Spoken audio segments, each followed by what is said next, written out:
Hey Chiefs Kingdom, welcome back to the channel. Today we're breaking down NFL Week 4 Chiefs versus Ravens. Final score, Kansas City 37, Baltimore 20. You heard that right. Today's episode is brought to you by my friends at Noggin Boss, the creators of the ultimate fan noggins. These are huge show-stopping hats that you've seen at games and online probably. They're built with real hat construction, premium materials, and comfort inserts so they actually fit. They've got official NFL collections like this bling one right here.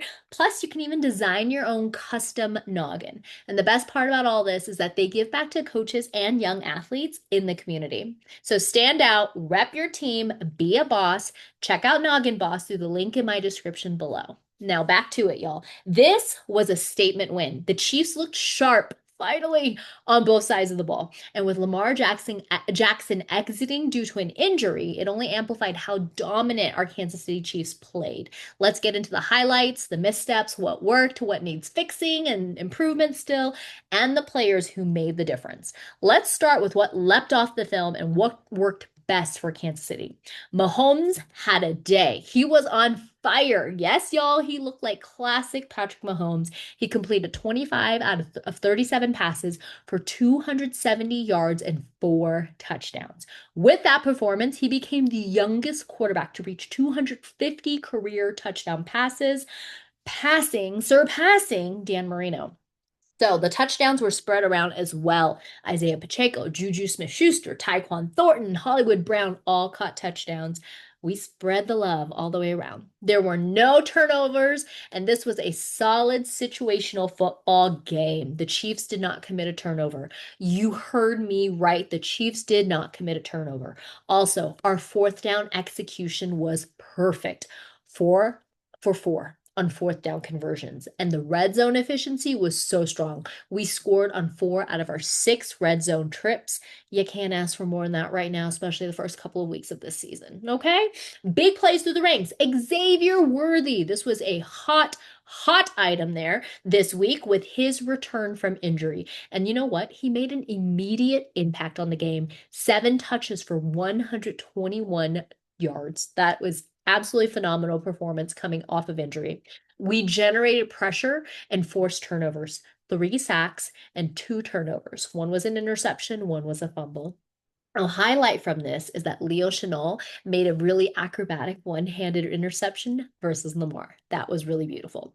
Now, the defensive standouts in the game control here. The Chiefs defense held up under pressure. They outgained Baltimore 382 to 360 yards. Time of possession tilted to Kansas City, 34 minutes to about 25 minutes. And consistent push, especially with Baltimore missing players like Nnamdi Madubuike, a key interior defender. But it wasn't perfect. Let's talk about the lowlights, or at least areas where Kansas City left something on the field. There were some inconsistency and missed plays. So there were those stretches where the Chiefs offense stalled a little bit. Some drives ended without points. Drops or missed executions on a few intermediate routes as well, where the Ravens defense held firm. And then there was a balancing act with Rice still out for a couple more games. The receiving core had to step up even more so. I know we got Xavier back, but our receiving core stepped up, and there's still going to be growing pains, absolutely, but we spread the love out, and it was really great to see the impact that Xavier Worthy's presence made on the field and for the whole entire receiving core. Now, penalties and discipline could be larger potential issues down the line if we don't tighten up. While the box score doesn't highlight massive penalty problems, the film shows a few false starts and alignment issues. These are things that we definitely want to get cleaned up heading into tougher matchups coming up here. And those false starts, y'all, I just want to say none of them were as a result of Juwan Taylor. You heard that correctly. Juwan Taylor had a penalty-free game. Absolutely. All right, on defense, an occasional over pursuit opened lanes for Baltimore in the early part of the game, right? We were able to control that going later into the game, but in the early going, I didn't like seeing that. Now, Handling Lamar before his exit. Lamar Jackson did have some efficiency early on. Before leaving with that hamstring injury, he was 14 for 20 for 147 yards, one touchdown, one interception, and he added 48 rushing yards. We had to be disciplined to not let him break free before he exited with that injury. So some edge moments were really tight. Now, some of Baltimore's misdirection and play action still forced the defense to stay on high alert. Now, what needs focusing and improvement here as we go on is that consistency in those second and third quarters. We cannot let the momentum dip. If you've been a part of Chiefs Kingdom for any amount of time, we have seen this before, where we start to get consistency, we start to shine, we start to get momentum, and then for some reason, our foot comes off the pedal and then we stall out or we allow them to come back and then we're scrambling to finish the game and try to get that W. So we cannot do that. We cannot let momentum dip. We have to keep our foot down on that pedal and keep grinding all the way through. Start strong, finish stronger, right?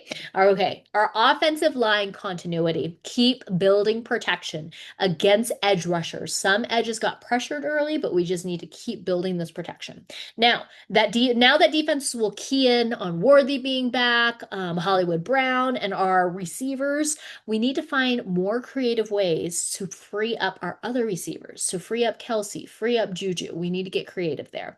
And we also, with injuries mounting on opponent sides, we need to find a way to keep fresh legs on the field. So rotating the depth on our roster will help with this, but we need to keep fresh legs on the field. We need to prevent injuries as well. Our team has always done a fantastic job of making sure that our players move around and are not going to be to avoid as much injury as possible. But it's scary when you see all the injuries that happened in week 4 here. Now, discipline on special teams and coverage, every single yard matters in big games. So we need to tighten up in this area. Now, let's talk about some key players, matchup highlights on both sides, both teams here. On the Chiefs side, Patrick Mahomes, hello. He's obviously the engine, the difference maker. It was so great to see classic Patrick Mahomes. I think we've all missed that this year and even during portions of last year, but we've all missed that. And it was really great to see that in week 4 here. Travis Kelce, his presence demands coverage attention. And he did a great job being there and being there when needed, making sure that we got closer to moving the sticks. His presence demands that coverage attention.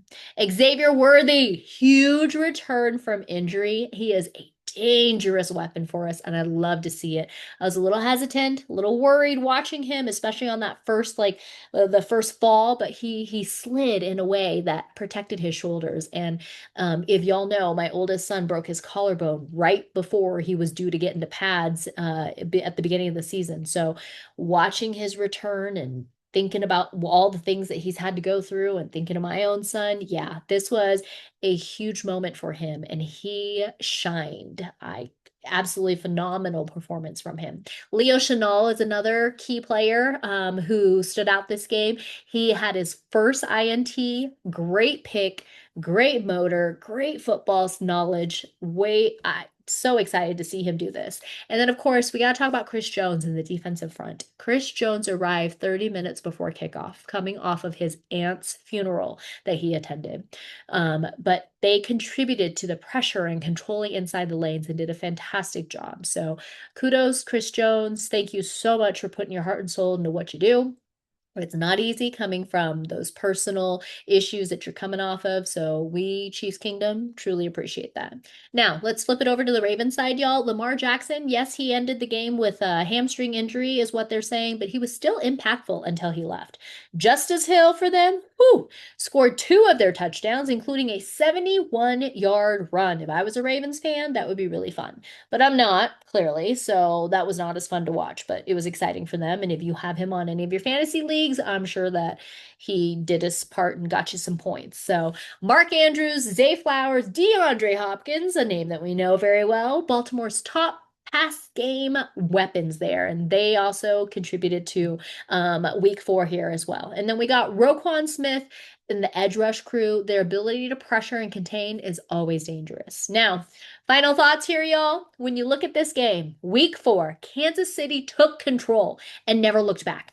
This was the type of dominating performance that I expected to see out of week 3 playing against the Giants, but it didn't happen for us until here, week 4, which is fine because we saved it for an AFC game. We saved it for a team that we have their number and we know how to prepare and plan and all the things for this team.